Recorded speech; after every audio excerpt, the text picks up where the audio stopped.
Hello बच्चों, आप सब लोग कैसे हो और आप सब लोगों की पढ़ाई कैसी चल रही है। और मैं ख़ास तौर पर ये जानना चाहूँगा कि आपकी इंग्लिश की पढ़ाई कैसी चल रही है।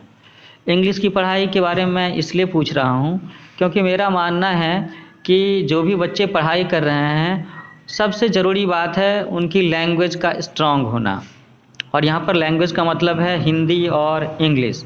हिंदी हमारी मातृभाषा है और इंग्लिश वो आपका सेकेंड लैंग्वेज है। और आगे चल कर के आप जो पढ़ाई करने वाले हो उसमें दिनों दिन अंग्रेजी का महत्व बढ़ता ही चला जाएगा।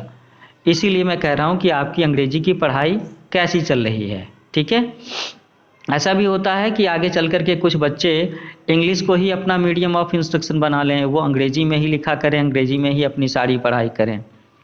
और जिन बच्चों ने ऐसा सोच रखा है कि उन्हें 10वीं के बाद में हायर एजुकेशन के लिए आर्ट्स के फील्ड में कुछ बड़े काम करने हैं, साइंस के फील्ड में कुछ बड़े काम करने हैं, मेडिकल के फील्ड में कुछ बड़े काम करने हैं, इंजीनियरिंग में कुछ बड़े काम करने हैं, तो उस केस में बच्चों को अपनी इंग्लिश मजबूत रखनी ही होगी। क्योंकि दुनिया में जैसे ही हम लोग घर से बाहर निकलते हैं तो एक दूसरी दुनिया शुरू हो जाती है, जहां हमें सोसाइटी के हिसाब से, दुनिया के हिसाब से चलना होता है। और हम लोग क्या देखते हैं कि दुनिया में हर जगह पर लोग कम से कम दो भाषाएं ज़रूर जानते हैं, एक अपनी भाषा, अपनी मातृभाषा, और दूसरी भाषा दैट इज़ इंग्लिश। तो बच्चों, मैं यहाँ पर आपका एक चैप्टर नंबर 10 लेकर के आ रहा हूँ। चैप्टर नंबर 10 जो है क्लास 4th के बच्चों के लिए, जिनकी किताब है ब्लॉसम। तो क्लास 4th के बच्चों के लिए जो चैप्टर 10 है, इसका टाइटल है work will bring its own rewards. मैं फिर से दोहराना चाहूँगा, work will bring its own rewards. तो एक एक करके पहले इसके आप सारे शब्द समझ लें, क्या मतलब है इस शीर्षक का। Work will bring its own rewards, तो काम अपने साथ में अपना इनाम ले करके आता है। यहाँ पर काम का मतलब है मेहनत करना। अगर आप मेहनत करोगे तो आपको उसका इनाम भी ज़रूर मिलेगा। तो पहले ज़रा सा हम लोग इसके ना जो नए शब्द हैं, नए वर्ड हैं इस चैप्टर में, उसको देख लेते हैं, ताकि ये चैप्टर डिस्कस करते समय इसे समझने में आपको काफ़ी सुविधा हो, आसानी हो। So the words are reward. Reward का मतलब क्या होता है? पुरस्कार। कन्फर, कन्फर का मतलब है विचार विमर्श करना, चर्चा करना। आप ध्यान दें, कन्फर वर्ड से ही एक और वर्ड बना है, दैट इज कॉन्फ्रेंस। कॉन्फ्रेंस में क्या होता है कि एक साथ 10 लोग, 20 लोग, 50 लोग आपस में मिलकर के किसी चीज़ की चर्चा करते हैं, विचार करते हैं। आप सपोज करो कि जैसे प्राइम मिनिस्टर की मीटिंग होती है ना कैबिनेट मिनिस्टर्स के साथ में, तो उसे हम कॉन्फ्रेंस कहते हैं। आपकी स्कूल के हेड मास्टर जब अपने सारे टीचर्स के साथ में मीटिंग करते हैं, we can say that is a conference. अगला शब्द है सक्सीड। तो इसका मतलब होता है सफल होना, ये वर्ब है ना। और सक्सेस आप समझ ही रहे हो। इम्प्टी, EMPTY, इसका मतलब है खाली होना। ब्रेन, ब्रेन का मतलब दिमाग। जील, ZEAL, इसका मतलब होता है उत्साह, जोश। गोल्डन, तो ये गोल्ड से बना हुआ है, गोल्डन। गोल्डन का मतलब होता है सुनहरा, ऐसा कुछ जो कि सोने के जैसे रंग का दिखे।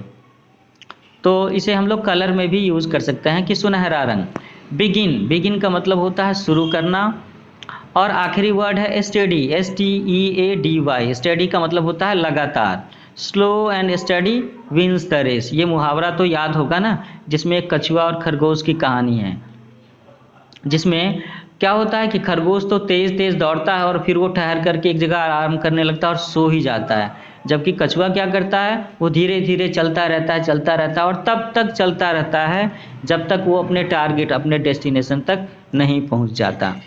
इसीलिए वो कहावत है, slow and steady wins the race. तो एक बार हम लोग जरा सा वार्मर सेक्शन भी देखते हैं आपके इस चैप्टर का, जो चैप्टर है work will bring its own rewards. Warmer section में है, how many members are there in your family, what does each one do, कि आपके परिवार में कितने सदस्य हैं और उसमें से हर एक मेंबर क्या क्या करता है। तो हर एक मेंबर क्या क्या करता है, इसका मतलब यहाँ पर है उनके ऑक्यूपेशन से, वो जीविका के लिए क्या करते हैं। क्या घर के सारे मेंबर डॉक्टर हैं? नहीं ना।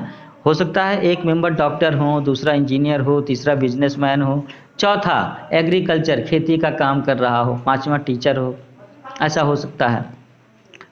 ठीक है बच्चों, तो हम लोग आपकी ये कविता शुरू करते हैं। तो पहला पैराग्राफ क्या कहता है? It is time to study hard, work will bring its own reward, so work work work.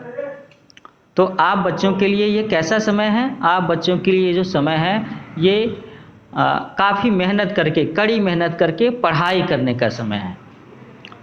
बिल्कुल, जो स्टूडेंट्स हैं उनके लिए तो बस एक ही काम है ना, पढ़ाई करना। इसीलिए लिखा है it is time to study hard, work will bring its own reward, so work work and work. तो आप बच्चों के लिए एकमात्र काम है पढ़ाई करना, तो बस आप मन लगा करके पढ़ाई करो और समय मिलने पर, अवसर पूरा होने पर, उपयुक्त समय आने पर ये जो मेहनत आप पढ़ाई के लिए कर रहे हैं इसका इनाम आपको खुद ब खुद मिल जाएगा। इसलिए आप बस पढ़ाई करते रहो। Think and confer when you read और you may lose when you are in need. Think and confer when you read, तो क्या है कि जब आप पढ़ाई कर रहे हो तो आपको सोचना भी चाहिए, विचार विमर्श भी करना चाहिए, चर्चा भी करना चाहिए उस चीज़ के बारे में जिस चीज़ की आप पढ़ाई कर रहे हो। और अगर आप ऐसा नहीं करते तो क्या हो सकता है? There is a risk. ऐसा हो सकता है कि जब आपको इस पढ़ाई के ज्ञान की ज़रूरत हो तो आप कहीं भूल ना जाएं, क्योंकि आपने उसके बारे में सही तरीके से सही समय पर सोचा नहीं और न ही उसके बारे में किसी से चर्चा की। चर्चा हम लोग कब करते हैं? जब कन्फ्यूजन की स्थिति होती है ना। इसीलिए पोइट ने लिखा है कि think and confer when you read और you may lose when you are in need, sure and steady must succeed, so work work work.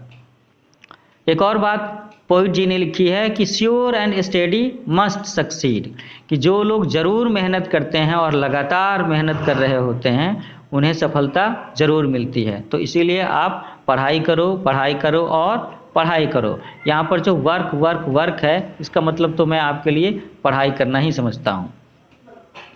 Nobody likes an empty purse. Nobody likes an empty purse. Empty mind is always worse. So work, work, work. दुनिया में किसी को भी खाली purse पसंद नहीं। खाली थैला, खाली पर्स, खाली वॉलेट। पर्स समझ रहे हो ना आप लोग? महिलाएं अपने पास में पर्स रखती हैं और पुरुष अपने पास में वॉलेट रखते हैं। और वॉलेट या पर्स में क्या रखे जाते हैं? ज़रूरी सामान रखे जाते हैं। लोग अपना आइडेंटिटी कार्ड रखते हैं, आधार कार्ड रखते हैं, रुपये पैसे रखते हैं, क्रेडिट कार्ड रखते हैं, डेबिट कार्ड रखते हैं। किसी को भी खाली पर्स पसंद नहीं। पर्स का मतलब ये है कि उसमें ज़रूरी चीज़ें होना और रुपये पैसे का होना तो बहुत ही ज़रूरी है उसमें। और दूसरी लाइन क्या है कि empty mind is always verse.